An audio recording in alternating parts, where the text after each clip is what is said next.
तेजस्विनावधीतमस्तु मा विद्विषावहै. Om Shanti Shanti Shanti.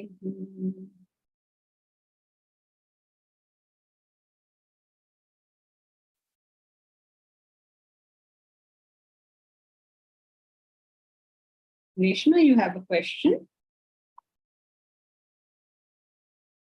Go ahead.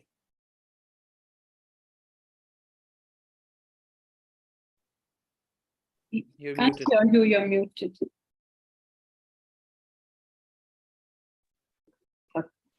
last class you said that the ego remains the same. It cannot increase. You can only reduce it. I didn't quite get that. Could you explain that? In any aspect of spiritual life, there can never be deterioration, because you can never create vasanas for a lower level. So there's no deterioration. If something happens, I mean, if you behave in any particular way, it's because that vasana is there. You may have believed that you have conquered it, but you haven't. Because remember, we always say that the only thing you carry with you from one life to another is your spiritual growth. It's never going away, because that is your level. Even in this life, you can understand it in the sense of once you learn to speak English, you cannot go back into broken English, right? So every growth is like that. You can't go back. So you cannot get more ego. What can happen is what was not manifesting earlier starts manifesting now. So you're saying that the person always has the ego, but the circumstance may or may not permit its expression. Right. So, like for instance, suppose a person is a very egoistical person, but at the moment that person is going through very bad circumstances, so he cannot be arrogant. He feels less than everybody else. But let his circumstances get very good, all his arrogance in its full glory will come out. Okay, thanks.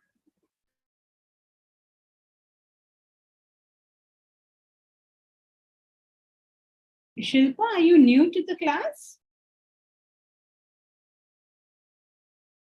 Shilpa Biradar, are you new to the class? I don't think I've seen you before. Okay. So Shilpa, we are doing this book here, How Do You Know What You Know? And we are currently discussing about Manana. If you have any questions and something is not clear, please feel free to ask. So what we were talking about last time is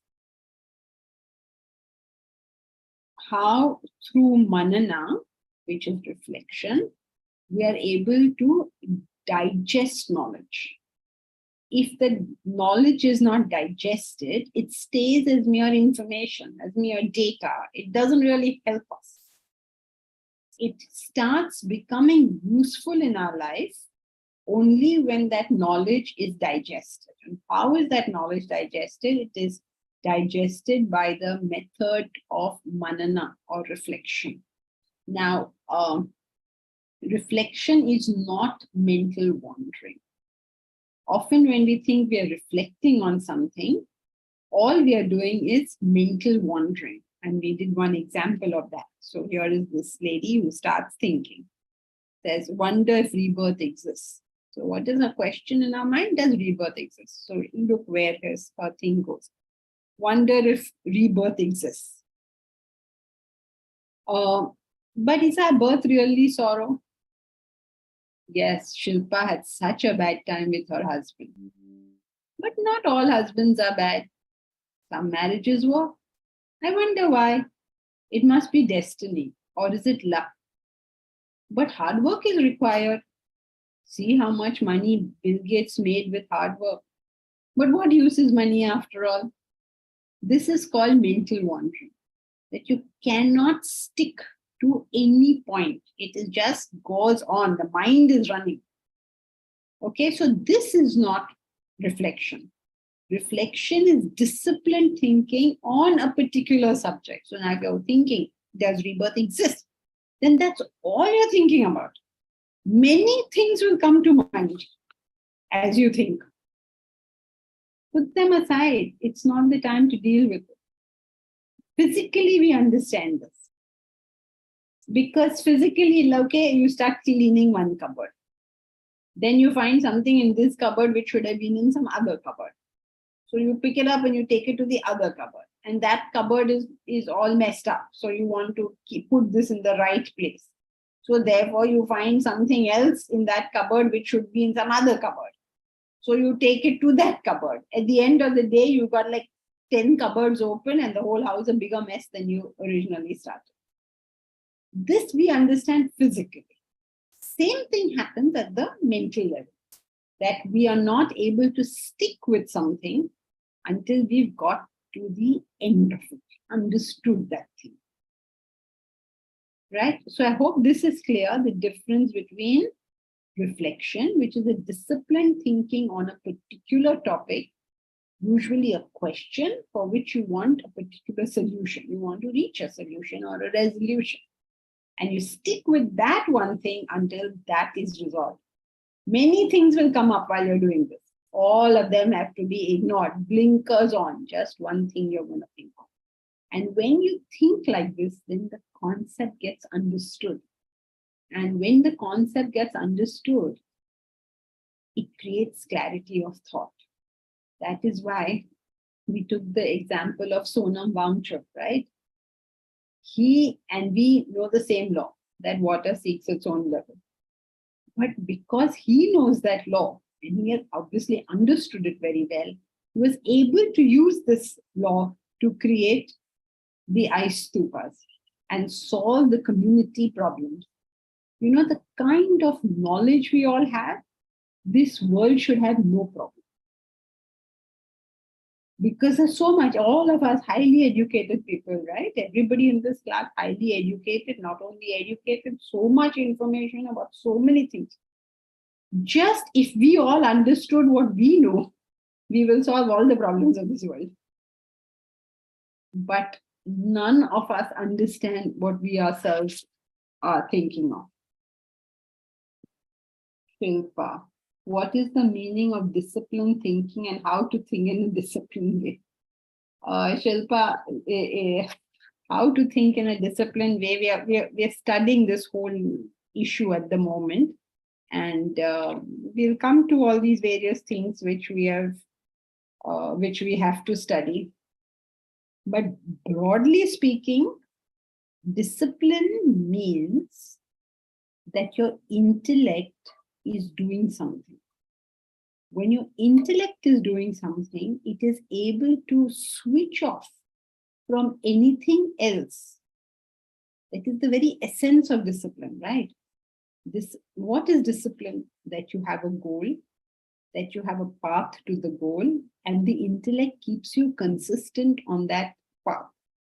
So in the case of thinking, you have a concept which you wish to understand or a question you wish to answer.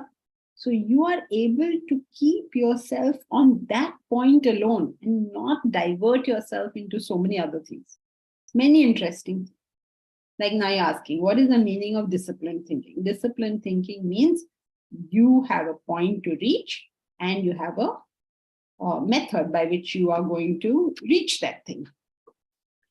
That is true of any discipline. In terms of thinking, you do the same thing in terms of thinking. Now, how to think like that?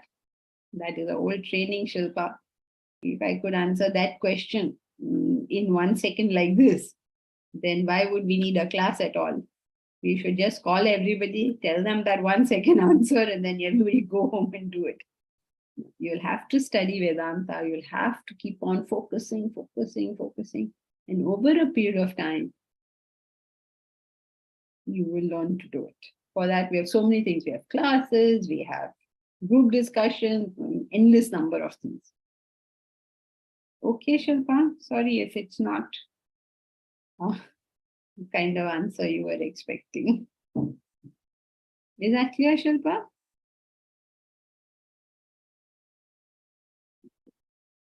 Joyce, sometimes when we are reflecting on a text, for instance, or something else, we may get stuck on some point that we don't understand, no matter how long we reflect on it. How do we overcome this? The intelligent way of doing it is to find out at what point you're stuck. If you can identify at what point you're stuck, then you can always come to class and ask that question or bring that question up in a group discussion. But it's, no point going to your original question. Now here you're stuck. So what is that point at which you're stuck? Where is this place where you're not able to, sort of wrap your head around it? And that is very useful if you do that. Otherwise, you keep asking the original question and you get the same answer that you got the first time. Because no matter how many times you ask 2 + 2, the answer will always come out 4. So if I'm not able to figure out how it got to 4, I should figure out at what stage I can work it out up to. So there is no point in going on reading, let's say, and trying to see if the answer will come in the rest of the text. It makes it harder, I think, it's better to stop where we are stuck and ask. Because usually in Vedanta, at least it builds on it something. No? Everything is building on something. And yes, of course, you'll get answers later also. But you're free to ask or you're free to wait. Sometimes, yes, answers do come because some questions have been anticipated. Yes. While the writing is done. Thank you.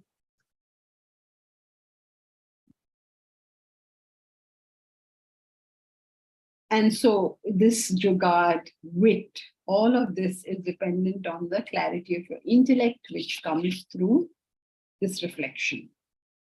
So just as diet and exercise gives us strength, information and reflection gives us intellectual strength. Means gives us an intellect. This is where we were last time, right?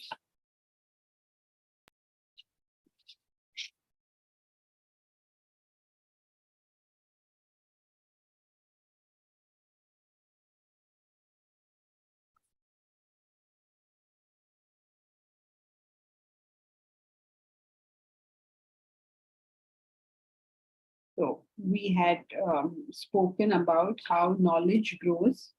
You are able to judge the effect of your actions better. And as you start doing that, you gain this stability of thought. That means other people will not keep on interfering and say, oh, but this is so bad you did, or this is so good you did. You know better than anyone else that what action you have taken and what is the effect you have sort of predicted, and whether that effect is actually coming about. So such people do not get very carried away by what other people have to say.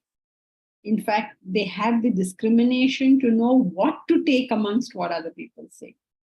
So that's why that's called stability of thought. That means you are stable in your personality.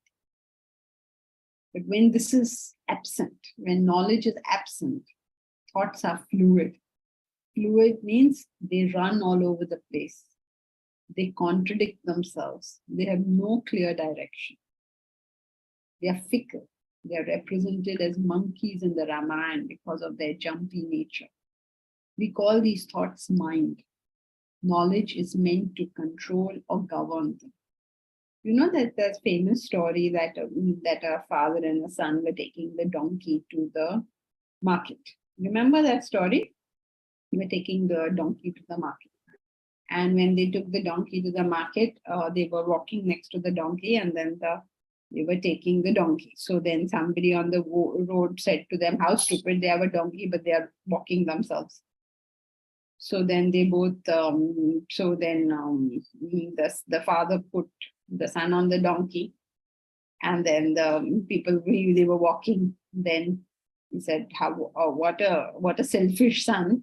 He's sitting on the donkey while the father is walking. So then they got off. The father sat and the son walked. Then after some time, people said, "Arey, look, the poor son, he is made to walk while this father is sitting like a Raja on the donkey." So then they both got onto the donkey. And then people said, "Poor Baba, look at one poor donkey, he used to carry two people on the back." So these two decided, we'll only carry the donkey. And when the donkey was so fed up, he ran away from them. You know that story. That is called a fluid mind. You don't know what you're doing. Any stranger walking by saying whatever he says, suddenly so much impact on me. As if that person has thought before talking. Very few people think before talking. If you find somebody who thinks before talking, hang on to that person. Random comments people make, and our life changes because they are making random comments. Doesn't make sense, right? So they haven't thought, we haven't thought, chaos. So when you're clear what you're doing, you're clear why this thing, whatever you're doing, is going to give you this result, whatever according to you it's going to give. You're completely stable, you're not bothered. Means not that you're arrogant about what people say, but you know you've done your homework. So you're not really carried away with what others have to say so much. Otherwise, you're jumping from idea to idea in life, Nobody goes to the end of anything that they have thought themselves. One day this and one day. Okay, all good so far. Parveen Sharma, are you also new to the class?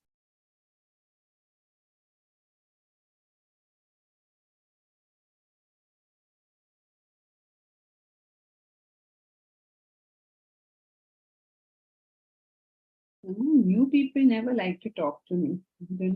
Old people don't like to put on their videos, and new people don't like to put on their audios. I don't know what is the thing over here. So, okay, so Parveen, and the only reason I'm asking is if you have any question or you don't understand, please stop me and ask. Okay, shall we continue? Anybody has a problem up to this point? Okay, so let's go. Knowledge is meant to change thoughts from being indiscriminate to discriminate. It does so by introducing the concepts of facts and effects. It identifies the current scenario. In this scenario, if one adds X, Y will happen. Here is an example. This is water. If you add heat to it, the water will boil. Okay, so how is knowledge supposed to make our thoughts more stable? Because it is able to understand two things, fact and effect. So what is a fact? This is water. What is another fact? If you add heat to it, it will boil. What is the effect? It will boil. So if you've got this right, every time you add heat to water, it will boil. Now, suppose you think you're adding heat to water and boiling is not taking place. Then you have to examine. One of these three is something is wrong in our understanding, right? So, ignorance is not cognizing any of the three factors correctly. Only if one identifies the liquid correctly as water will the addition of heat cause boiling. Suppose you're heating, I don't know, mercury. What is the boiling temperature of mercury? Do we have any science students in the class? Or you're not heating a liquid at all. You're heating a dress. You think it's liquid, but you're heating it. But that water dress is not boiling. Why not? Because you have not identified correctly. This is a dress. This is not water. If only one identifies the liquid correctly as water, will the addition of heat cause boiling? If one sees an inflammable liquid such as water,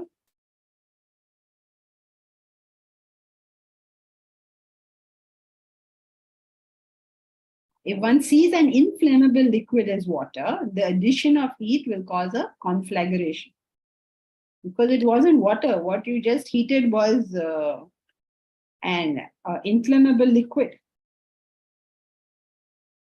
Alternatively, if one sees the liquid correctly as water, but identifies cold as heat, one gets ice.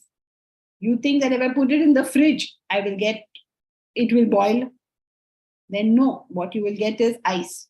You can't say, oh, I've been putting water into this thing into the fridge for boiling for so long, but it isn't boiled at all. Then please see what you are doing. It's a fridge. It's not a stove. It will not make the water boil. So people say, I've been doing for so long, but I'm getting no result. What does that mean usually? You don't know the current scenario, or you don't know the action required. Therefore, your result is not coming. Otherwise, this brilliant creation of ours, every time the cause comes, the effect will come. How is it possible that the effect didn't come? You have to know, and you know for sure it's coming, and you also know how long it will take. What is the doubt? What is the instability of the mind for? You are just sure. This is the role of knowledge. It will tell you that.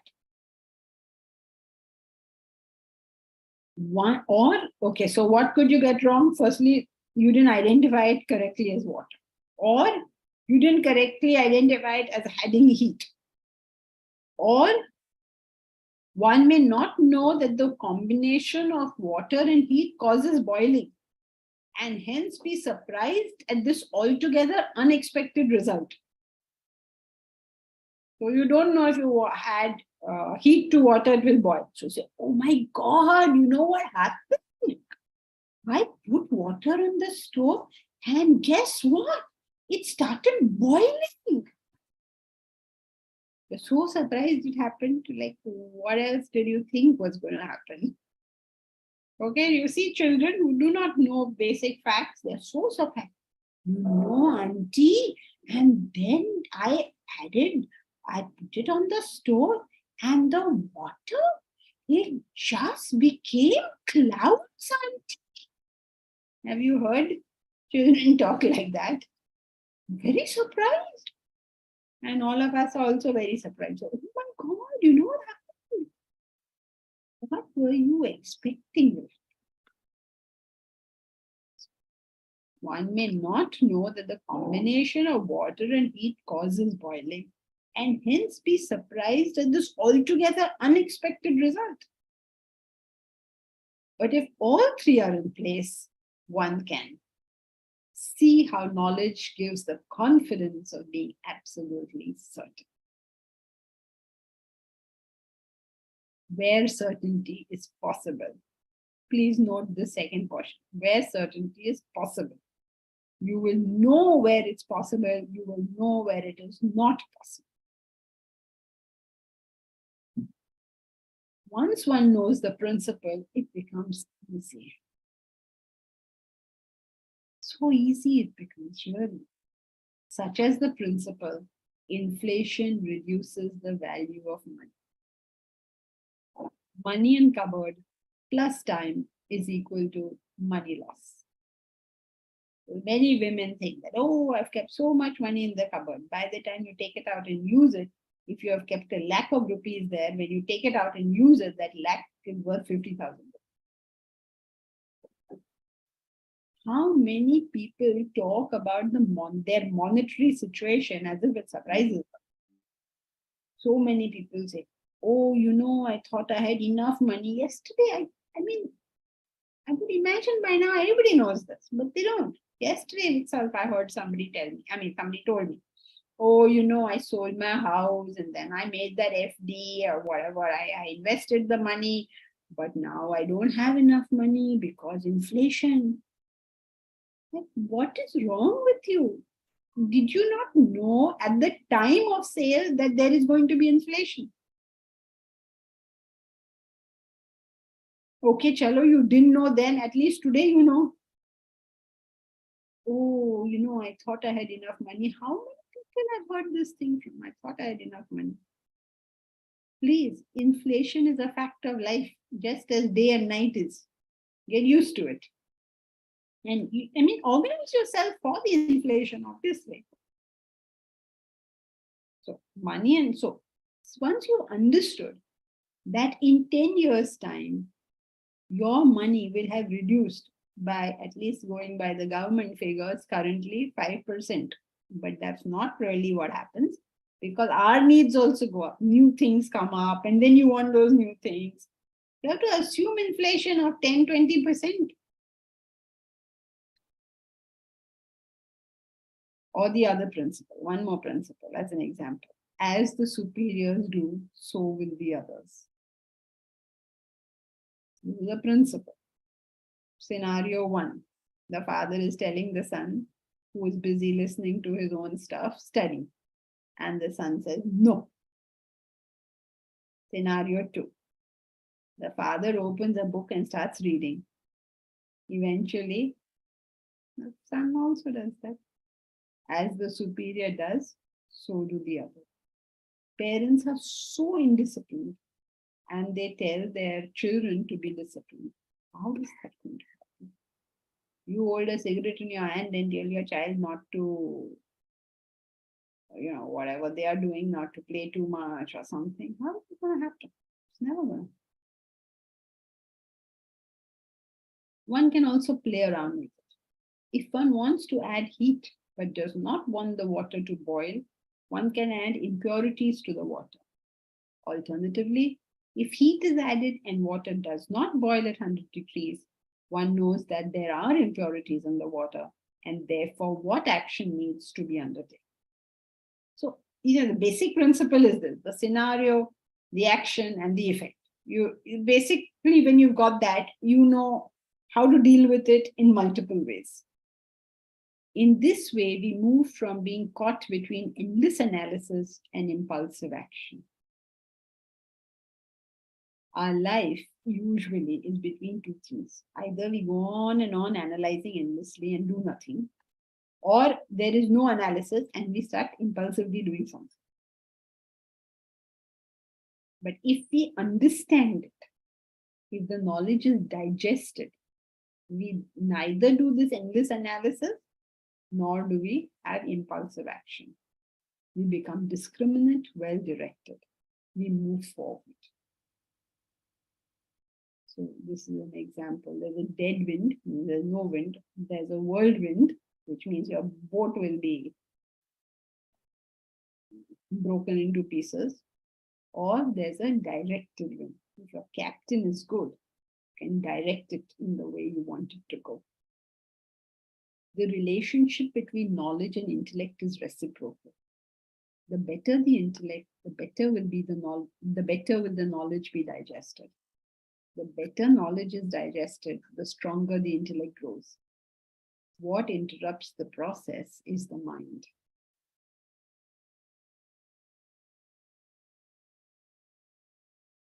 Intellect leads to knowledge, leads to intellect.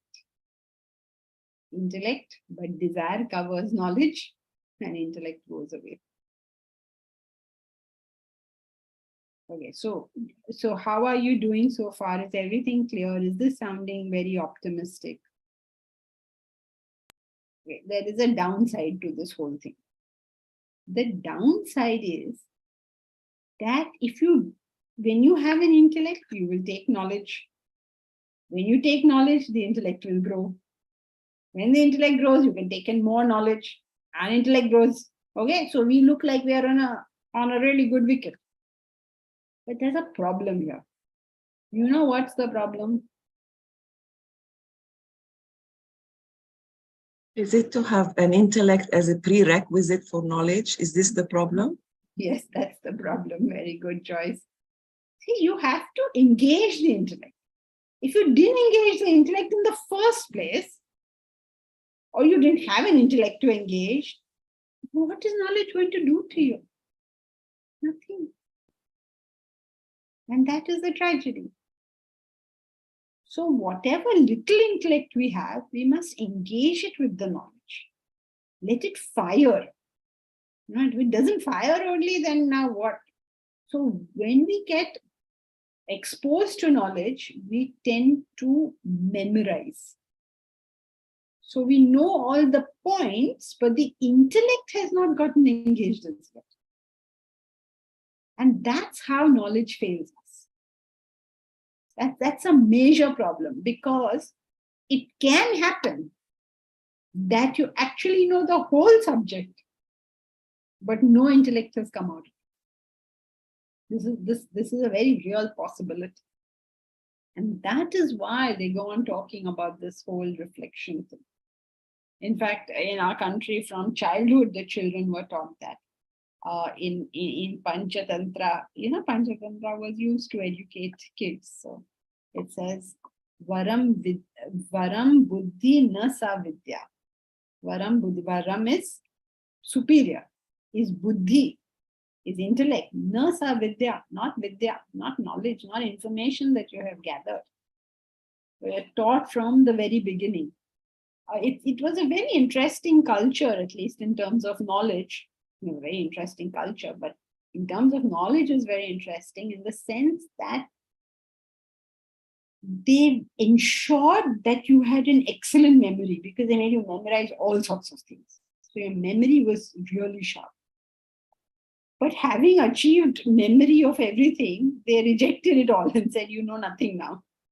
So they had some kind of combination by which memory was sharpened, but not at the cost of the intellect.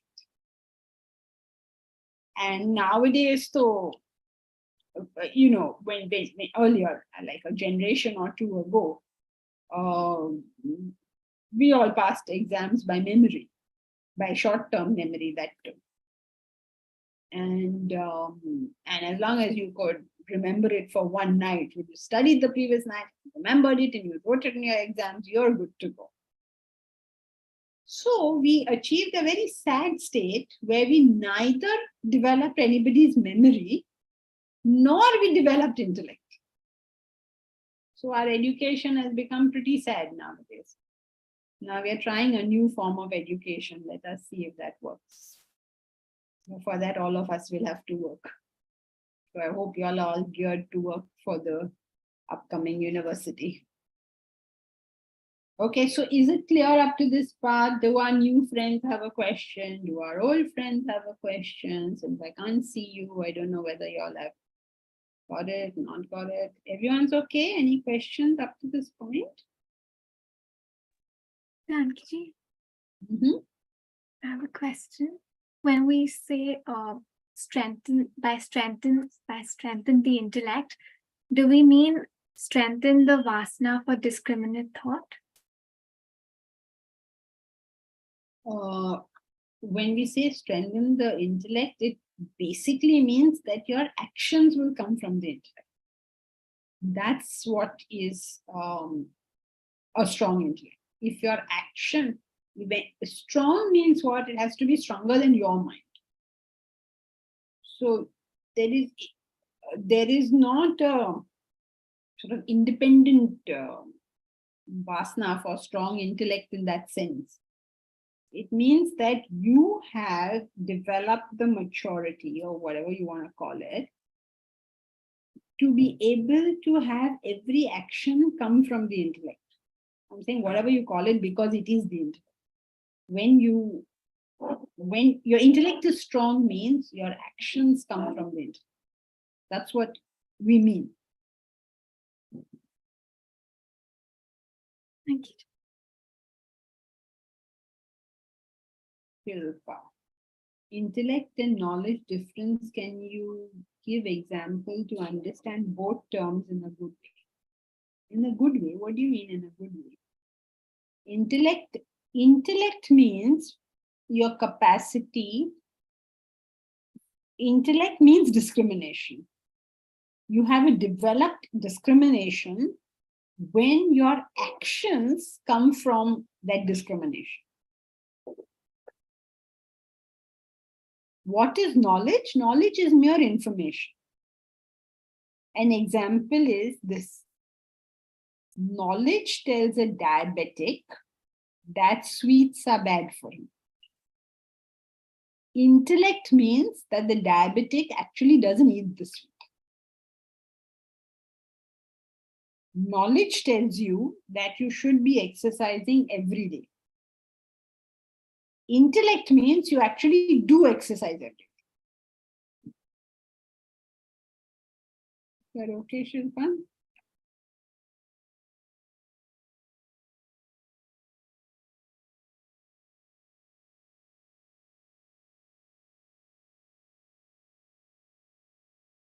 Means intellect is taking action? No.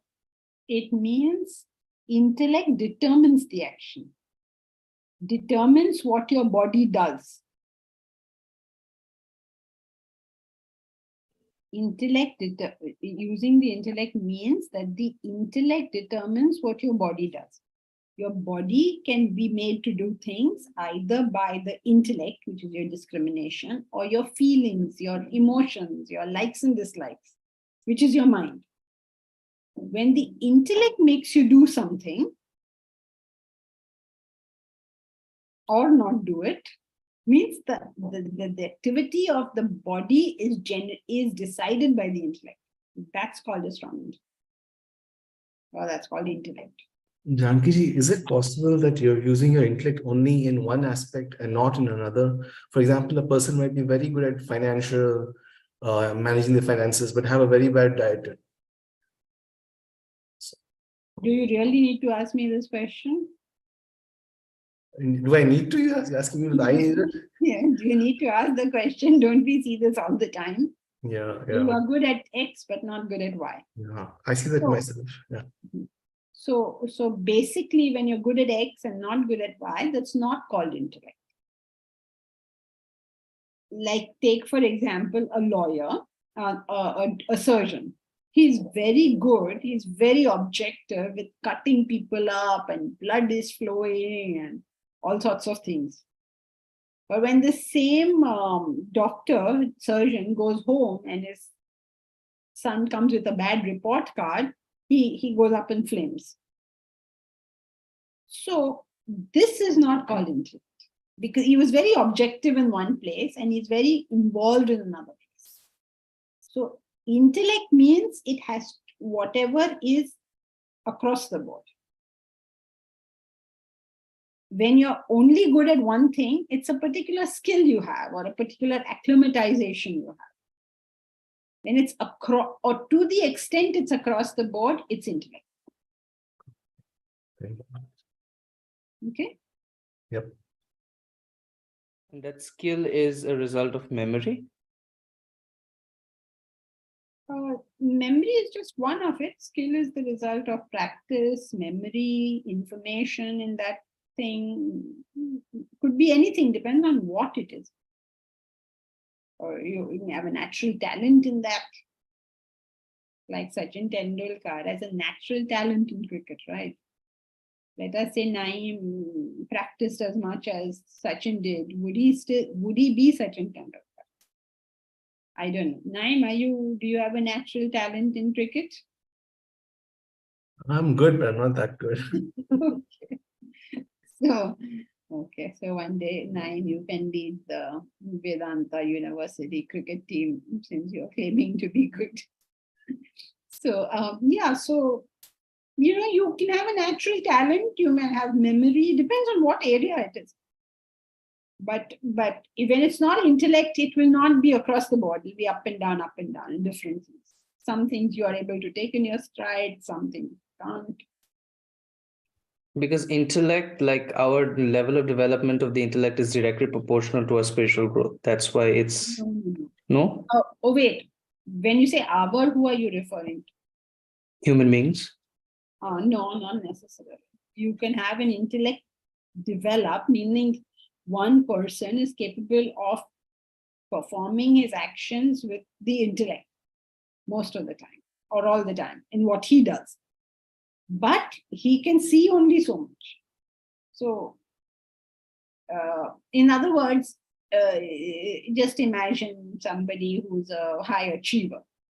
Okay. So in his field, in his thing, he's very good. He can handle his family also, he can handle his work also, he takes care of the health also.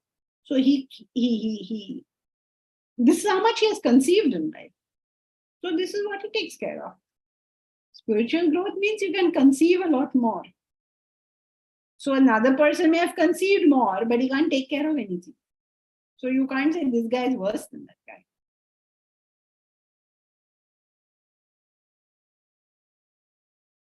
How can he conceive more?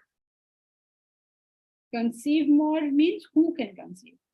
A person, and maybe all of us in this class, we may not be high achievers, but we can conceive, right, a transcendental reality. So we've conceived so much. But in actual business of living, we may be fighting with our family, we may not be high achievers, we may not be looking after our health. So now, to say which of these two are better, we will have to do a lot of complicated mathematics, which you can do, but we can't. Okay. Thank you.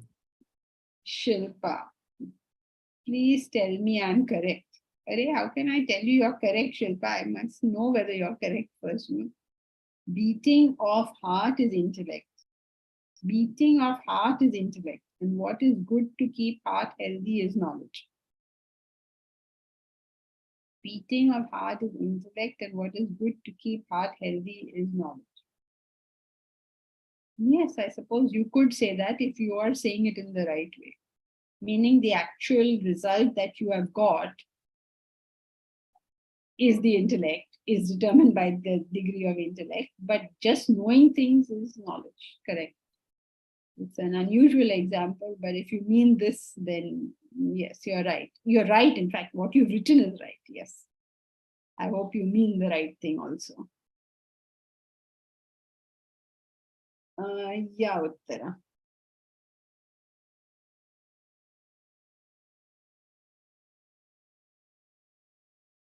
Oh, sorry, not Uttara. What am I saying? Taruna. Ma'am, this line, the higher the knowledge, the greater the solidity or stability of the thoughts. Can you explain this? I don't get it. Now, these three factors, you know the scenario as it exists. You know what if you add, what will happen. You know the three factors. Now, somebody comes and tells you something, really not going to be so bothered about it. Even with reference to your personality. You know your personality very well. You know that at the moment I have to attend to this problem or this thing, whatever it is. May not be a problem. I have to attend to this. And if I do this in 6 months' time, this is going to happen. Now somebody comes and makes some random comment to you. Oh, Taruna, you should not be wearing this dress. You should be wearing that dress. No matter to you what people are saying. It was like, okay, thank you very much for your comment. Like, not that you have to be rude, but internal of you, doesn't matter what anyone has just said. Because you know exactly what you are, you know exactly what you have to do, and you know exactly where you're going to get in how much time by doing whatever it is now you have planned to do. Random people coming and making, like now you are yoga, you are done MA in yoga, so you know something in yoga. Some random person comes and says something to you, you know that person doesn't even know what they're talking about. So what will you say? Correct. Uncle ji, you're so right. And move on. So you are unaffected by what other people have to say. Thank you.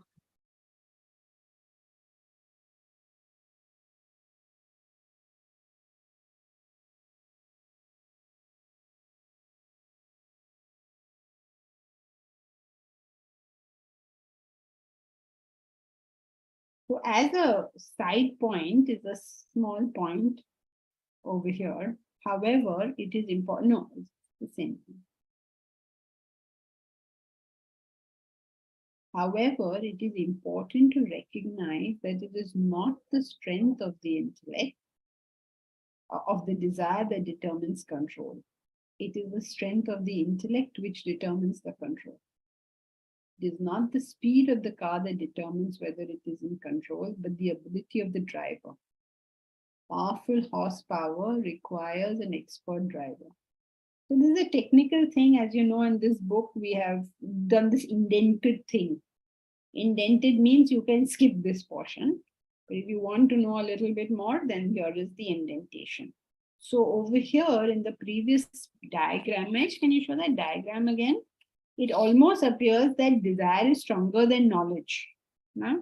It appears as if desire can come anytime and take away your intellect because it has blocked knowledge. But that's not entirely true. It can block the knowledge, of course, but your intellect is not affected by that desire. What you eventually do is based on the strength of the intellect and not the strength of the desire. Remember, I mean, it's just a technical point for those who are interested in that. Just like whether the car is controlled or not is not dependent on the speed. A Michael Schumacher can drive at any speed and he's in control. People who don't know how to drive can again drive at any speed, but they're not in control. So Schumacher can drive at 200 kilometers an hour, he's in full control. I don't know how to drive. If I drive at 20 kilometers an hour, I'm not in control. Right? So it's not the speed that determines it. So you will see many people in life, they live relatively simple lives or relatively organized lives. But that doesn't mean they actually have an intellect. It just means that the speed of the car is slow at the moment. Some people can, go at top speed, but their intellect is still driving. I mean, they're still in control of that car.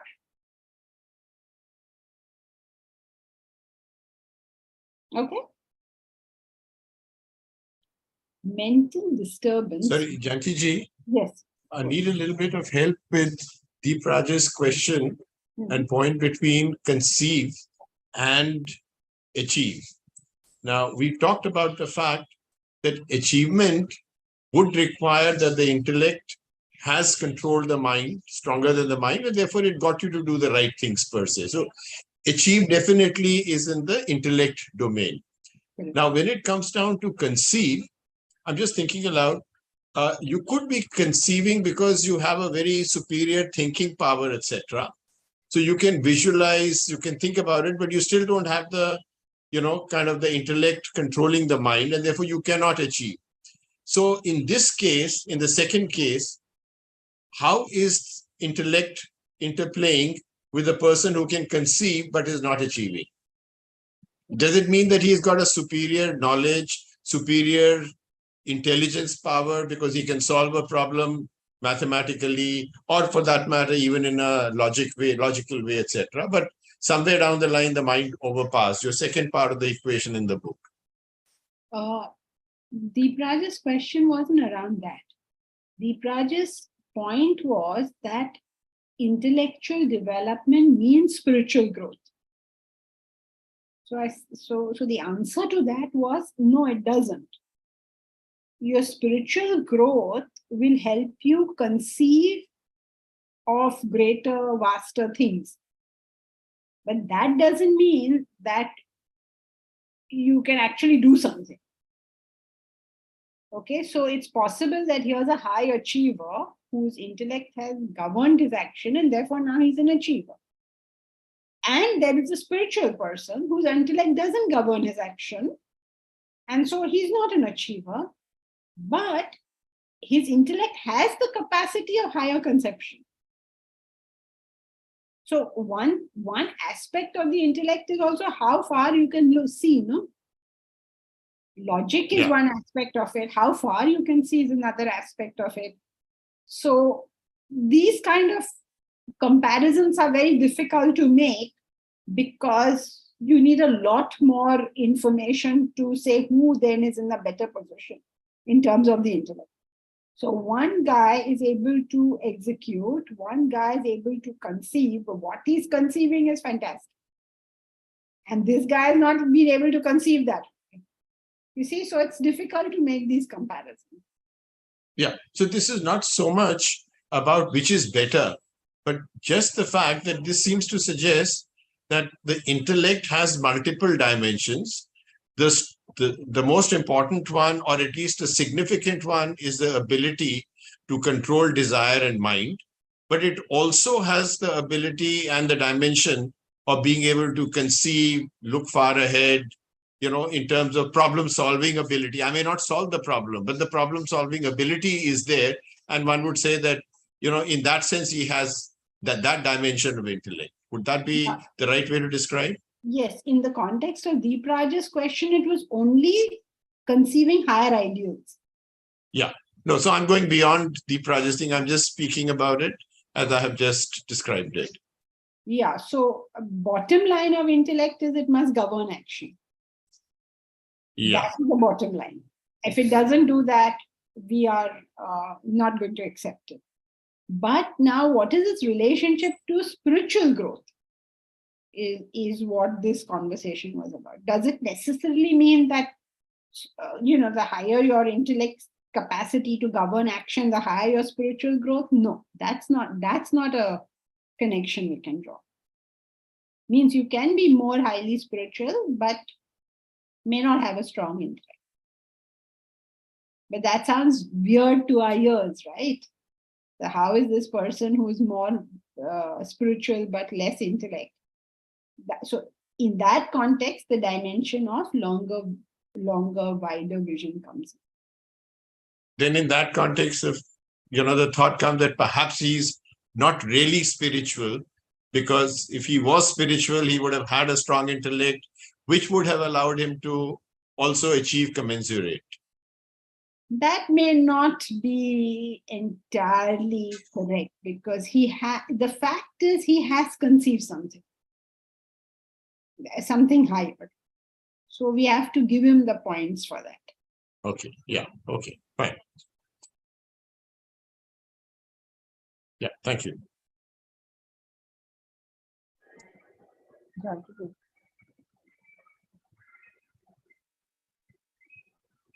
You said that it seems that the mind is taking over. The intellect is not driving, taking over in the second diagram.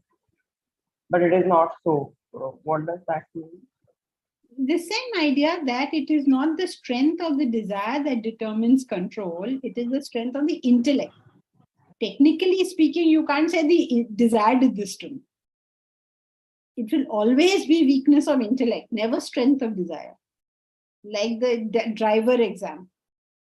You are welcome to have as high a desire as you want, but you must be able to direct it. Okay, so when the desire level is very low and you direct it, you even if the desire level is very low, you may still not be able to direct it. Or if the desire level is very high, you may be able to direct it. Or assume the captain of a ship.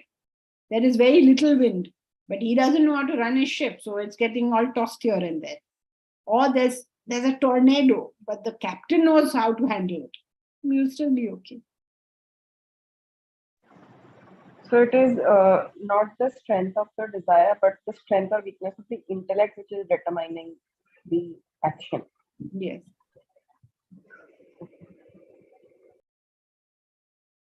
It's because the intellect is subtler than the mind and therefore has full authority. Yeah, the fact is true, but I don't know why you're bringing it into this point. It's not relevant to this point. What you're saying is true, but it's not relevant to this point. The reason we say that is not because the intellect is subtler, but because that is a fact. That the intellect, we don't say that the driver is in control regardless of speed because the driver is subtler. You won't answer that like this, right?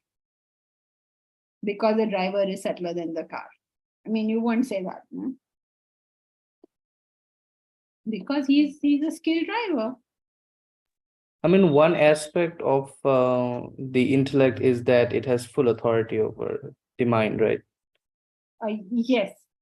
So that was the thing that I was. Yeah, No? but we need not bring it in here. Here we just say that we must not think of it as desire strength determines control. That is an incorrect concept. It is intellect strength that determines control. Because the desire can be extremely high and be in control, or the desire can be extremely low and not be in control. So it is not the strength of the desire that determines whether it's in control or not. This is just a technical point. I mean, you can ignore it for all practical purposes. Oh, thank you. Ma'am, a high and in control and low and not in control. Can you explain it with example? Yeah, suppose I feel like eating an ice cream right now. That's not a very high desire, but I'm helpless in front of it and I just eat the ice cream. It's not like one of my main desires or whatever, or I'm starving, or if I don't eat an ice cream, something like that. Just a mild desire I have, and I don't bother. I have no control. I got the thought in my head, I have to do this now. Okay, it's no great thing in my life. Versus, let us say, a person, he wants realization. And it's an extremely powerful desire for him. But he doesn't go out of control. He still goes methodically properly. So it's not the strength of the desire that determines whether a person is in control or not, but the strength of the intellect. Right. Thank you. Some people are not able to control the most frivolous of desires. You just happen to see a dress, just some dress, and looks nice. No control at all. I have to buy it because I saw it. I have to have it. Like children, you go to the toy shop, they see a toy, they have to have it. Not because this is the love of their life. Not like there's nothing wrong like that. But just some desire, any desire. Like, you are just sitting at your desk and you think, I need a chocolate. And so then you go out, you have to go find it, buy it, eat it. But wasn't such a strong desire in the first place. Or you may have a very powerful desire to eat a chocolate, but you have control over it. That means you eat just as much chocolate as is necessary, no more, no less, or you don't eat it, or you eat it. Whatever you choose to do was chosen by the intellect. So whether it is a not very strong desire, even then we have to train ourselves in terms of taking a decision through intellect only. That's how we train ourselves. Even like a small thing like having a chocolate or ice cream. And if you feel like doing, and if you don't get it verified by your intellect, you're strengthening the mind. Yes, correct. So you have to give it a little pause and say, should I do this or not? And sometimes you may say, oh, yeah, fine. It's fine to do it. And so do it. And sometimes you may say, no, it's not fine to do it. In which case, I don't do it. Thank you. Okay, so then that's it for today. Hari Om. Hari Om Janki. Hari Om. Thank you. Hariom Janki ji. Hari Om Janki ji. Thank you. Hariom. Thank you very much. Thank you. Hari Om. Hari Om.